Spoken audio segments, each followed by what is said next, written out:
História da Linha Lavina. Linha Lavina é uma comunidade do interior do município de São Paulo das Missões. Está localizada a 13 quilômetros ao norte da cidade de São Paulo das Missões e ao sul de Porto Lucena. Foi colonizada por volta de 1912 por imigrantes alemães e a maioria pomeranos, vindos da colônia de São Lourenço do Sul, Pelotas.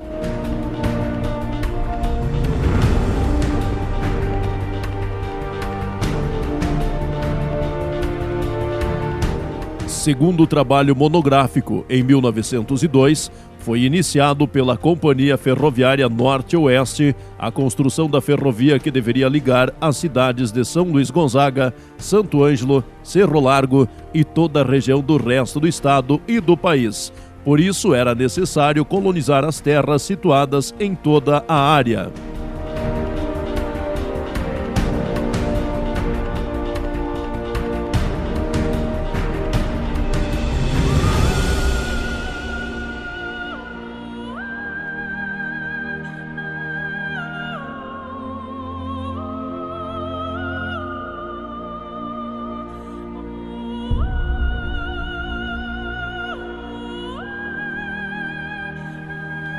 Após exaustiva viagem com carroças, lombo de cavalos, carona, trem, os pioneiros chegaram à Linha Lavina através de picadas, pois tudo era mato.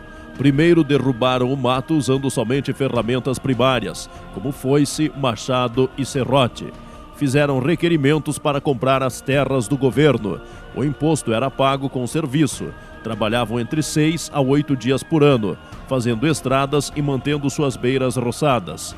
A terra dessa região era fértil e inabitada, enquanto que em Pelotas havia superpopulação, pois as famílias eram muito numerosas e costumava-se dar uma ou mais colônias para cada filho adulto. O plantio era feito manualmente. O trabalho todo era feito pelos componentes da família. Quando necessitavam de ajuda, pediam aos vizinhos. Os serviços eram retribuídos uns aos outros como forma de pagamento. Muitas vezes faziam puxirão e, segundo entrevistados, saía uma boa comida para agradar aos trabalhadores.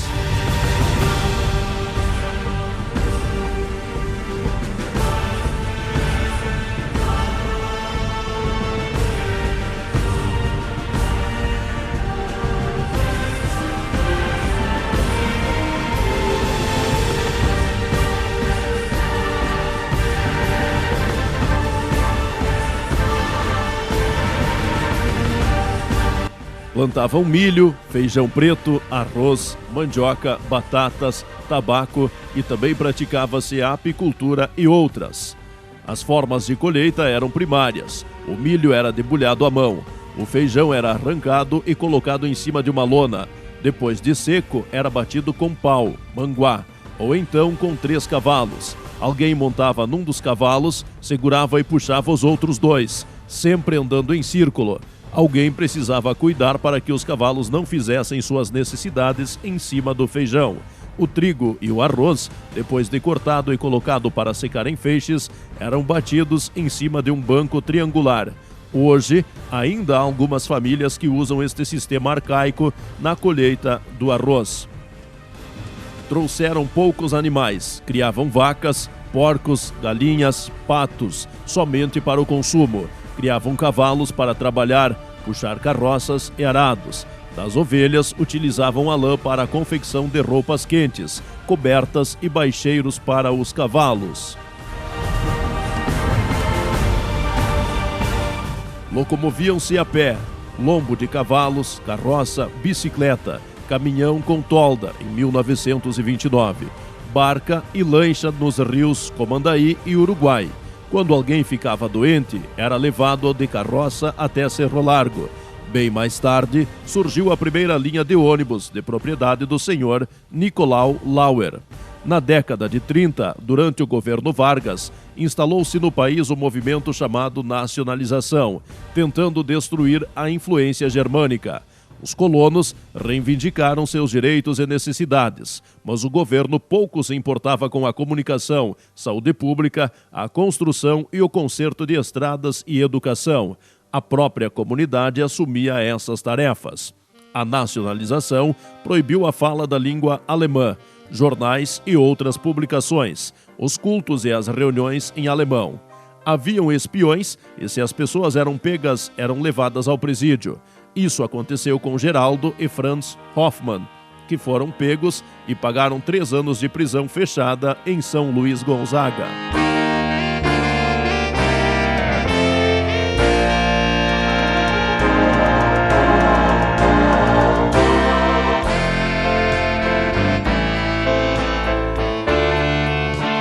Em 1938, ocorreu uma grande inundação no rio Lavina. Já no ano de 1945, houve uma grande seca. Na época, o clima era muito mais frio que hoje. Nesse mesmo ano, conta-se que deu menos 9 graus. As águas do rio Lavina congelaram, tanto assim que os cachorros e os patos atravessavam por cima do gelo e os peixes podiam ser pegos, pois estavam quase congelados. No dia 20 de agosto de 1965, caiu aproximadamente 45 centímetros de neve em linha Lavina, algo muito raro nessa região. Segundo Isolde Bon, da linha Pinheiro Machado, chovia há vários dias e fazia frio. Era sexta-feira. De repente, esse frio se intensificou e veio a neve. Foi a combinação de gigantescas massas polares vindas do Polo Sul que atravessaram a cordilheira e a Argentina, com a intensa umidade do ar em toda a região.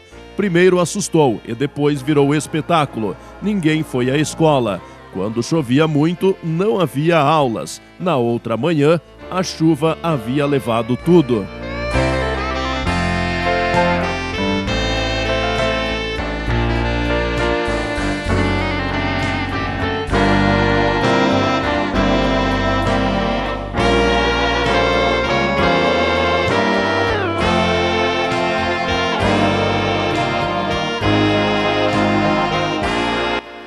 Os primeiros lavinenses, além de secas, enchentes e temporais, enfrentaram também muitas outras dificuldades. Longas distâncias, animais ferozes como onças e leões, gafanhotos, incêndios na mata em 1947 e também febre aftosa.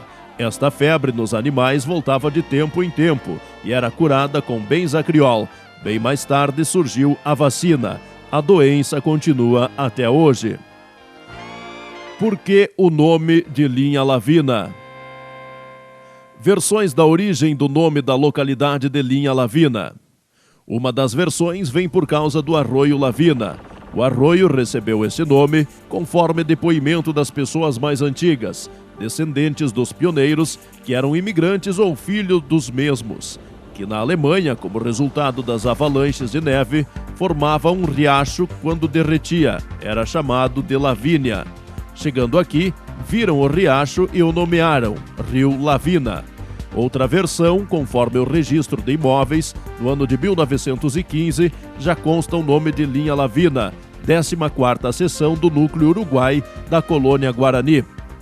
Outra versão, conforme monografia de Ciro Damke, um dos primeiros agrimensores deu o nome de sua esposa Lavínia ao rio para homenageá-la. Mais uma versão é que morava aqui nessa localidade, antes de ser colonizada, uma senhora que se chamava Dona Lavínia. Deu-se o nome de Lavina em homenagem a ela.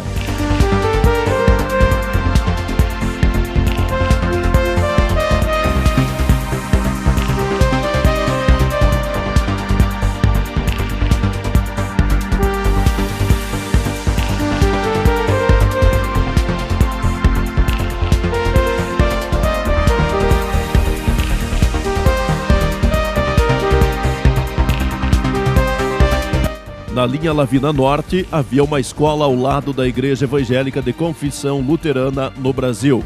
A professora atuante era de Porto Xavier. Mais tarde, tornou-se escola estadual. Atualmente, o prédio está desativado. A Igreja da Comunidade São Marcos está atuando com 34 famílias, ou seja, 119 membros que recebem atendimento do pastor Elson Lauri Risdick, da paróquia São Tomé de Porto Lucena. No início do século XX, o atendimento era feito por um pastor que vinha de Dona Otília Roque Gonzalez, que foi trazido pelos imigrantes daquela localidade.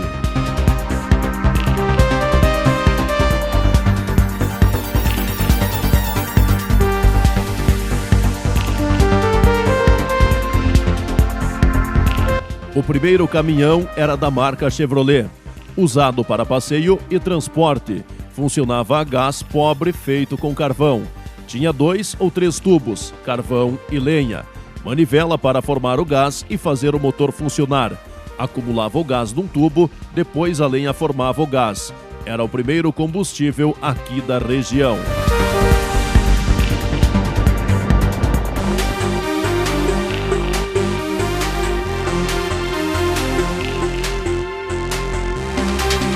A língua predominante é o pomerano, alemão e o português. Linha Lavina possui uma área aproximada de 10 km de extensão por 2 km de largura, aproximadamente 80 colônias. Sua população é de aproximadamente 81 famílias, num total de 326 pessoas. Possuem uma vida mais confortável, com acesso à tecnologia e meios de comunicação. Na década de 90 foi instalada uma central telefônica na casa do Sr. Alvício Schmeichel. Mais tarde, em 1998, passando para a casa do Sr. Edvino Klein, onde funcionou até o ano de 2010. Desde 2010, a comunidade também já possui o acesso à internet via rádio, uma grande conquista para todos, podendo assim estarem ligados e informados. A maioria das famílias trabalham com vacas leiteiras, algumas possuem instalações adequadas e ordenhadeiras, também na produção do soja, milho e trigo. Muitos já possuem trator, colheitadeira, plantadeira, pulverizadores. Costumava-se fazer mutirões na colheita do fumo. Uns ajudavam os outros. Hoje, são poucos que ainda plantam o fumo. Algumas pessoas fabricavam carretas agrícolas para o seu trabalho e para os outros, por ser econômico e prático. Hoje, alguns agricultores ainda possuem fubica. Assim como os imigrantes saíram de seus países de origem em busca de sobrevivência e um futuro melhor para seus filhos, ainda hoje pode-se observar esse aspecto social. Muitos jovens foram estudar teologia no Seminário Concórdia de Porto Alegre, depois em São Leopoldo. No ano de 1970, formou-se Adolfo Scheunemann Grip. Muitos lavinenses se formaram pastores, exercendo seu ministério em diferentes estados do Brasil.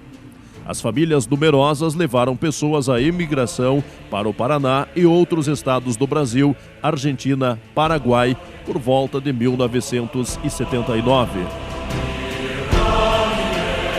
Também merece consideração o trabalho de nossos jovens em agropecuária, na Suíça, Liechtenstein e Alemanha. No ano de 1975, incentivados por Aloysio Schmidt, da Suíça, os paulistanos Ervino e Ciro Damke e Nelson Kuhn trabalharam num período de 2 anos em Solothurn, na Suíça. Esses, quando voltaram, foram substituídos por Paulo Miller, Nelson Horn e outros no ano de 1978. Já no ano de 1980, foram 8 jovens, entre eles José Miller, que nos deu essas informações. Em 1992, incentivados por Dona Paulita, da Suíça, o jovem Valmir Grumiker, da linha Mila, foi à Suíça trabalhar num período de 1 ano e 8 meses. Depois, em 1994, foi Volmir Knesel, de linha Lavina. Depois dele, muitos foram e continuam indo para a Suíça e Liechtenstein. Em 1998, no programa de 1 ano da Deula, 3 jovens de linha Lavina foram à Alemanha, Baixa Saxônia, capital Hannover, trabalhar em agropecuária.